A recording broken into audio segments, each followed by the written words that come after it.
ছেত্রীর প্রত্যাবর্তন নিয়ে কি বললেন মানালো? অবসর ভেঙে পুনরায় জাতীয় দলের জার্সিতে ফিরতে চলেছেন সুনীল ছেত্রী। গত বৃহস্পতিবার সন্ধ্যায় সর্বভারতীয় ফুটবল ফেডারেশনের তরফে প্রকাশ করা হয় সেই তথ্য, যা রীতিমতো চমকে দিয়েছে সকলকে। উল্লেখ্য, গত বছরের জুন মাসে অবসরের সিদ্ধান্ত নিয়েছিলেন সুনীল ছেত্রী।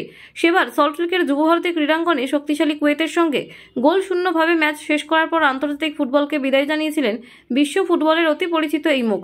তারপর কেটে গিয়েছে বেশ কয়েকটি মাস, তার মধ্যে ফের ভারতীয় ফুটবল দলের জার্সিতে প্রত্যাবর্তন ঘটতে চলেছে এই তারকা ফুটবলারের। এখন সেই দিকেই নজর রয়েছে দেশের সকল ফুটবল প্রেমীদের। হাতে মাত্র কয়েকটা দিন, তারপরই আগামী 19শে মার্চ মালদ্বীপের বিপক্ষে প্রস্তুতি ম্যাচ খেলতে নামবে ব্লু টাইগার্সরা। তারপর কয়েকটা দিন বিশ্রাম নিয়ে আগামী 25শে মার্চ প্রতিবেশী বাংলাদেশের সঙ্গে খেলতে হবে এশিয়ান কাপ কোয়ালিফায়ারের প্রথম লেগের ম্যাচ। সেজন্য গতকাল রাতেই 26 জন ফুটবলারদের একটি স্কোয়াড ঘোষণা করা হয় আইএফএফ এর তরফে, যেখানে একাধিক নতুন মুখের পাশাপাশি ফরওয়ার্ড লাইনে ঝড় তোলার ক্ষেত্রে দেখা গিয়েছে সুনীল ছেত্রীর নাম, যার ফলে সব ঠিকঠাক থাকলে এই দুই ম্যাচে জাতীয় দলের জার্সিতে খেলতে পারেন এই তারকা।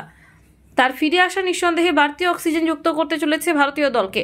সেটি কাজে লাগিয়ে ভারতীয় দলের দায়িত্ব গ্রহণের পর প্রথম জয়ের স্বাদ পেতে চাইবেন মানালো মার্কুয়েজ। বৃহস্পতিবার রাতে স্কোয়াডে সুনীল ছেত্রীকে রাখার প্রসঙ্গে এই স্প্যানিশ কোচ বলেন, এশিয়ান কাপের জন্য যোগ্যতা অর্জন আমাদের জন্য খুবই গুরুত্বপূর্ণ। টুর্নামেন্টের গুরুত্ব এবং সামনের ম্যাচগুলির কথা বিবেচনা করে আমি সুনীল ছেত্রীর সাথে জাতীয় দলকে শক্তিশালী করার জন্য প্রত্যাবর্তনের বিষয়ে আলোচনা করেছি। তিনি সম্মত হয়েছেন এবং তাই আমরা তাকে দলে অন্তর্ভুক্ত করেছি। অর্থাৎ সুনীল ছেত্রীকে সামনে রেখে এবার বাজিমাত করতে চাইছেন মানালো।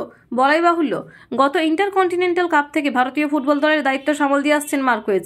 তার মধ্যে মোট 4টি ম্যাচের মধ্যে 3টি ড্র থাকার পাশাপাশি ইন্টারকন্টিনেন্টাল কাপে শক্তিশালী সিরিয়ার কাছে পরাজিত হয়েছে ব্লু টাইগার্সরা, যা স্বাভাবিকভাবেই হতাশ করেছিল সকলকে। সেখান থেকে এবার ঘুরে দাঁড়ানোর লড়াই। কলকাতা 24/7.in।